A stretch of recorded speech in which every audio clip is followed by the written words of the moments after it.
Hi guys, ಎಲ್ಲರೂ ಹೇಗಿದ್ದೀರಾ? ನೀವೆಲ್ಲರೂ ಚೆನ್ನಾಗಿದ್ದೀರಾ ಅಂತ ನನ್ನ ಭಾವನೆ.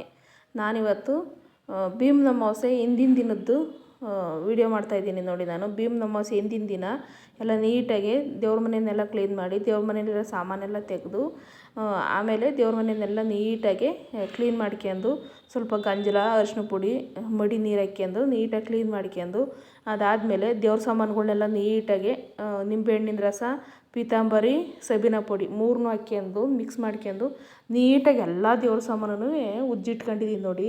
ಹಬ್ಬ ಹರಿದಿನ ಅಂತ ಬಂದರೆ ಹಬ್ಬ ಮಾಡೋದು ಎಷ್ಟು ಇಂಪಾರ್ಟೆಂಟ್, ಅದಕ್ಕಿಂತ ಡಬಲ್ ಕೆಲಸ ಹೆಣ್ಮಕ್ಳುಗಳಿಗಿರುತ್ತೆ ನೋಡಿ. ಎಷ್ಟು ಕ್ಲೀನ್ ಮಾಡಿ, ಎಷ್ಟು ಹಿಂದಿನ ದಿನವೇ 3/4% ಪ್ರಿಪ್ರೇಷನ್ ಆಗಿರ್ತೈತೆ.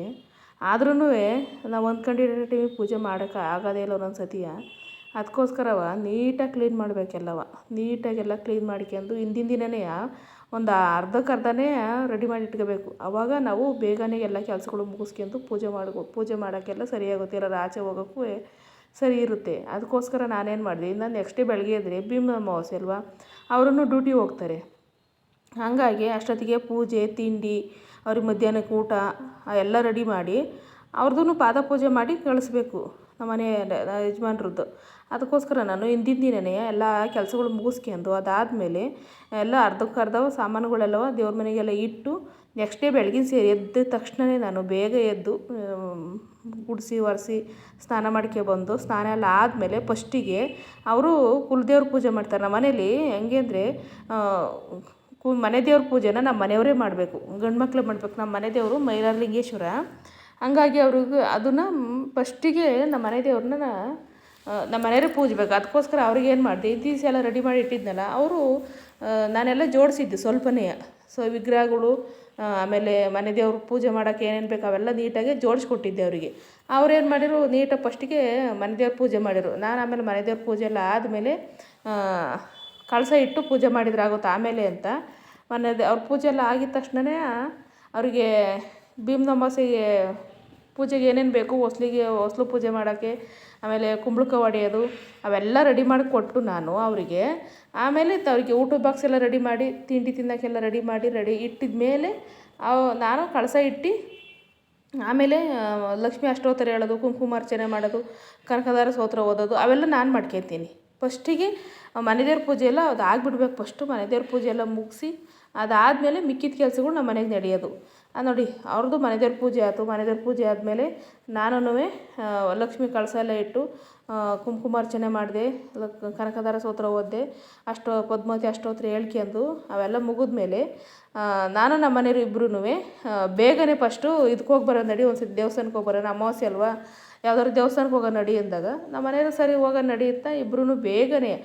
ನಾನು ಒಂದು 4 ಗಂಟೆಗೆಲ್ಲ ಎದ್ದುಬಿಟ್ಟಿದ್ದೆ. 4 ಗಂಟೆಗೆ ಎದ್ದು ಎಲ್ಲ ಕ್ಲೀನ್ ಮಾಡ್ಕೊಂಡು ದೇವ್ರ ಪೂಜೆಗೆಲ್ಲ ಅವರಿಗೂ ರೆಡಿ ಮಾಡಿಕೊಟ್ಟು, ಅವರು ಫ್ರೆಶ್ ಅಪ್ ಆಗಿ ಬಂದು ಅವರಿಗೂ ಎಲ್ಲ ಪೂಜೆಗೆಲ್ಲ ರೆಡಿ ಮಾಡಿಕೊಟ್ಟಾದಮೇಲೆ ನಾನು ಕಳಸ ಎಲ್ಲ ಇಟ್ಟು ಪೂಜೆ ಆದಮೇಲೆ ನೋಡಿ ನಾನು ದೇವಸ್ಥಾನಕ್ಕೆ ಹೋದ್ವಿ ಇಬ್ಬರೂ.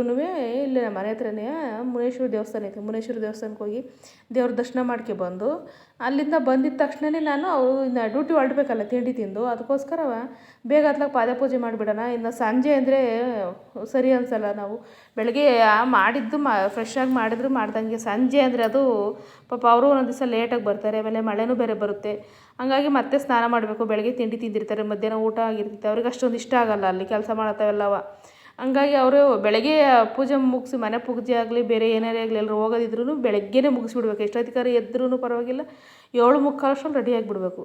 ಅದಕ್ಕೋಸ್ಕರವ ನಾನು ಮನೆ ಪೂಜೆ ಎಲ್ಲ ಮುಗಿಸ್ಕೊಂಡು, ಅಡುಗೆ ತಿಂಡಿ ಎಲ್ಲ ಮುಗಿಸ್ಕೊಂಡು ಅಲ್ಲಿ ದೇವಸ್ಥಾನಕ್ಕೆ ಹೋಗಿ ದೇವ್ರ ದರ್ಶನ ಬಂದ ಮೇಲೆ ನಾನು ಪಾದ ಪೂಜೆ ಮಾಡ್ತಾಯಿದ್ದೀನಿ ನೋಡಿ ಮನೇಲಿ. ಅಲ್ಲಿಂದ ಬಂದು ಮತ್ತೆ ಕೈಕಾಲು ಮುಖ ತೊಳ್ಕೊಂಡು ಇಬ್ಬರೂ ಪಾದ ಪೂಜೆ ಮಾಡೋಕ್ಕೆ ಕೂತಿದ್ದೀನಿ. ನಾನು ಮದುವೆಯಾಗಿ ನಂದು ಇವಾಗ 20 ವರ್ಷದಲ್ಲಿ ಒಂದು 5 ವರ್ಷ ಬರೀ ಅಲ್ಲಿಂದ ಇಲ್ಲಿ ಕಳಿಸು, ಇಲ್ಲಿಂದ ಅಲ್ಲಿ ಕಳಿಯೋದು, ಆಮೇಲೆ ಪ್ರೆಗ್ನೆಂಟ್ ಅಂತೆ, ಬಾಣಂತಿ ಅಂತೆ, ಮಗು ಚಿಕ್ಕದಂತೆ, ಏನೋ ಒಂದು ರೀಸನ್ ಇಟ್ಕೊಂಡು ಮಾಡೋಕ್ಕೆ ಆಗಿರಲಿಲ್ಲ. 5 ವರ್ಷ ಮಾಡಿರಲಿಲ್ಲ. ಆಮೇಲೆ ಅಲ್ಲಿಂದ ಇತ್ಲಾಗೆ ಒಂದು 15 ವರ್ಷದಿಂದ ಕಂಟಿನ್ಯೂ ಆಗಿ ಮಾಡ್ಕೊಂಬರ್ತಿದ್ದೀನಿ. ಒಂದು ವರ್ಷವೂ ನಾನು ಬಿಟ್ಟಿಲ್ಲ. ನನಗೆ ಎಷ್ಟು ಗೊತ್ತು, ನನಗೆ ಹೆಂಗೆ ಗೊತ್ತು ಅದೇ ರೀತಿಯೇ ನಾನು ಮಾಡ್ಕೊಂಬರ್ತಿದ್ದೀನಿ.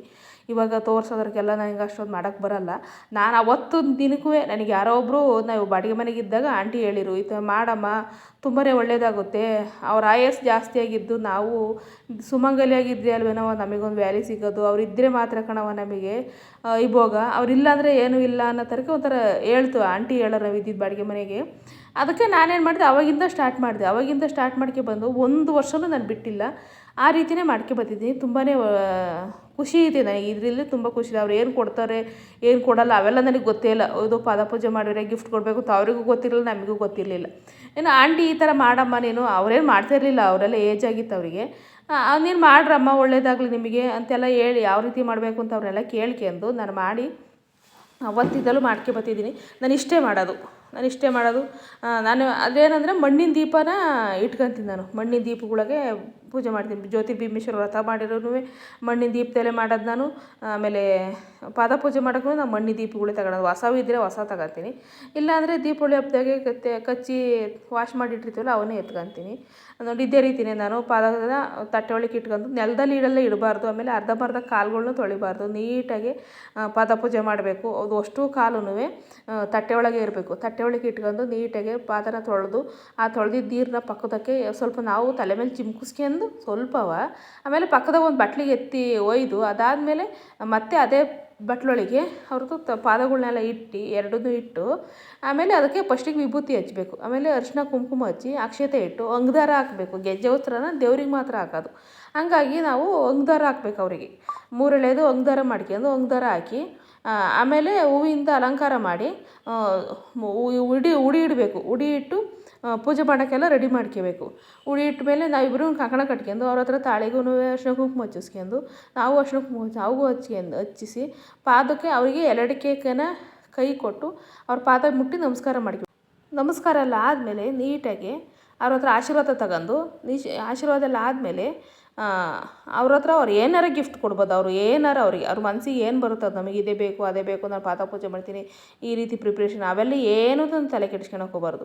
ಅವ್ರ ಹತ್ರ ಆಶೀರ್ವಾದ ತಗೊಂಡು ಅದಾದಮೇಲೆ ನಾವು ಕೆಂಪಾರತಿ ಮಾಡಬೇಕು. ಇನ್ನೇನು ಅಲ್ಲೇ ಪೂಜೆ ಸಾಮಾನಿಗೆಲ್ಲ ಇಟ್ಕೊಂಡಿರ್ತೀವಲ್ಲ ಅದೇ ಬಟ್ಲುಗಳ್ನ ಎತ್ಕೊಂಡು ಆ ಬಟ್ಲು ಪ್ಲೇಟಿಗೆ ಅರಿಶಿನ ಕುಂಕುಮ ಇಟ್ಕೊಂಡಿರ್ತೀವಲ್ಲ ಅವ್ರ ಪಾದ ಪೂಜೆ ಮಾಡೋಕೆ ಸ್ವಲ್ಪನೇ ಇಟ್ಕೋಬೇಕು, ಜಾಸ್ತಿ ಇಟ್ಕೋಬಾರ್ದು. ಅವ್ರ ಪಾದ ಪೂಜೆ ಮಾಡಿದ್ದನ್ನು ನಾವು ಒಳಗಡೆ ಇಟ್ಕೋಬಾರ್ದು. ಒಳಗಡೆಗೆ ದೇವ್ರ ಮನೆ ಒಳಗೆ ಏನು ಎತ್ತಿಟ್ಕೋಬಾರ್ದು. ಅದಕ್ಕೋಸ್ಕರವ ಸ್ವಲ್ಪನೇ ಬೇರೆಯವ್ರಿಗೆ ಹಾಕ್ಕೊಂಡಿರ್ತೀವಲ್ಲ ಅದೇ ಕುಂಕುಮ ಇರುತ್ತಲ್ಲ ಅದನ್ನು ನಾವು ಎತ್ತಿಟ್ಕೊಂಡು ಅದರಲ್ಲೇ ಕೆಂಪಾರತಿ ಮಾಡಬೇಕು. ಕಾಲು ತೊಳೆಯೋಕೆ ನೀರು ಇಟ್ಕೊಂಡಿರ್ತೀವಲ್ಲ ಅದನ್ನು, ಮತ್ತು ಅಲ್ಲೇ ಕುಂಕುಮ ಅರಿಶಿನ ಇಟ್ಕೊಂಡು ಅದನ್ನು ಹಾಕಿ ಸ್ವಲ್ಪವ ಕೆಂಪಾರತಿ ಮಾಡಿ ದೃಷ್ಟಿ ತೆಗೆದು ಅವರಿಗೂ ಸ್ವಲ್ಪ ದೃಷ್ಟಿ ನೀರಿಂದ ಇಟ್ಟು ಅದನ್ನು ಸಿಂಕಿಗೆ ಚೆಲ್ಲಬೇಕು. ಯಾವುದೋ ಗಿಡಕ್ಕೂ ಹಾಕ್ಬಾರ್ದು, ಯಾರೋ ತುಳಿದಿರೋ ಜಾಗಕ್ಕೂ ಹಾಕ್ಬಾರ್ದು. ಸಿಂಕಿಗೆ ಹಾಕ್ಬಿಟ್ರಿ. ಸಿಂಕ್ ಕ್ಲೀನಾಗಿದ್ದಾಗ ಸಿಂಕಿಗೆ ಹಾಕಿರಿ. ಸಿಂಕಿಗೆ ಹಾಕಿ ಅವ್ರ ಹತ್ರ ಆಶೀರ್ವಾದ ತಗೊಂಡ್ಮೇಲೆ ಸ್ವಲ್ಪ ಸ್ವೀಟನ್ನ ಹೆಂಗೇನೋ ಭೀಮನ ಅಮಾವಾಸ್ಯೆ ಅಂದಾಗ ಸ್ವೀಟ್ ಮಾಡಿರ್ತೀವಲ್ಲ ಸ್ವೀಟನ್ನ ಅವರಿಗೂ ಸ್ವಲ್ಪ ನೀವು ತಿನ್ನಿಸ್ರಿ, ನಿಮಗೆ ಅವ್ರು ಸ್ವಲ್ಪ ತಿನ್ನಿಸ್ತಾರೆ. ತಿನ್ನಿಸಿ ಇಬ್ಬರೂ ಖುಷಿಯಾಗಿರಿ. ಇದು ಒಂದು ದಿನದ ಖುಷಿ ಆಗಿರಬಾರ್ದು, ಜೀವನ ಪೂರ್ತಿ ಹಿಂಗೆ ಇರಬೇಕು. ಸಂಸಾರ, ಗಂಡ ಹೆಂಡ್ತಿ, ಮಕ್ಕಳು, ಮನೆ ಅಂತಂದಮೇಲೆ ದೊಡ್ಡ ಕಿತ್ತಾಡೋದು, ಒಂದಾಗೋದು, ಅಳು ನಗು ಎಲ್ಲ ಇರುತ್ತೆ. ಅದನ್ನೆಲ್ಲದನ್ನ ಅಡ್ಜಸ್ಟ್ ಮಾಡ್ಕೊಂಡು ಸಂಸಾರ ತೂಗಿಸ್ಕೊಂಡು ಹೋಗೋದು ಹೆಣ್ಮಕ್ಳು ಕೈಲಿರುತ್ತೆ. ಹಂಗಂತ ಹೆಣ್ಮಕ್ಳು ಒಬ್ಬರೇ ಮಾಡಬೇಕು ಅಂತಿಲ್ಲ, ಇಬ್ಬರೂ ಮಾಡಬೇಕಾಗುತ್ತೆ. ಇಬ್ಬರೂ ಅಡ್ಜಸ್ಟ್ ಮಾಡ್ಕೋಬೇಕು, ಇಬ್ಬರೂ ಮಾಡ್ಕೊಂಡು ಹೋಗ್ಬೇಕು. ತುಂಬಾ ಒಳ್ಳೆಯದಾಗುತ್ತೆ. ನಮ್ಮ ವಿಡಿಯೋ ಹೇಗೆ ಗೊತ್ತೈತೆ ಅಂತ ಲೈಕ್ ಮಾಡಿ, ಶೇರ್ ಮಾಡಿ, ಕಮೆಂಟ್ ಮಾಡಿ. ಪ್ಲೀಸ್ ನನ್ನ ಚಾನಲ್ ಸಬ್ಸ್ಕ್ರೈಬ್ ಮಾಡ್ಕೊಂಡು ಸಪೋರ್ಟ್ ಮಾಡಿ. ನಾನು ನಮ್ಮ ಮನೇಲಿ ಯಾವ ರೀತಿ ಮಾಡಿದ್ದೀನಿ ಅದನ್ನು ನಾನು ನಿಮಗೆ ತೋರಿಸಿದ್ದೀನಿ. ಇದೇ ರೀತಿ ಡೈಲಿ ವೀಡಿಯೋ ಹಾಕ್ತಿರ್ತೀನಿ. ನನಗೆ ಸಪೋರ್ಟ್ ಮಾಡಿ. ನಮ್ಮ ವಿಡಿಯೋ ಹೇಗೆ ಬರ್ತೈತೆ ಅಂತ ನಿಮ್ಮ ಅಭಿಪ್ರಾಯನ ನನಗೆ ಸಬ್ಸ್ಕ್ರೈಬ್ ಮಾಡ್ಕೊಂಡು ಕಮೆಂಟ್ ಮಾಡಿ, ಲೈಕ್ ಕೊಡಿ.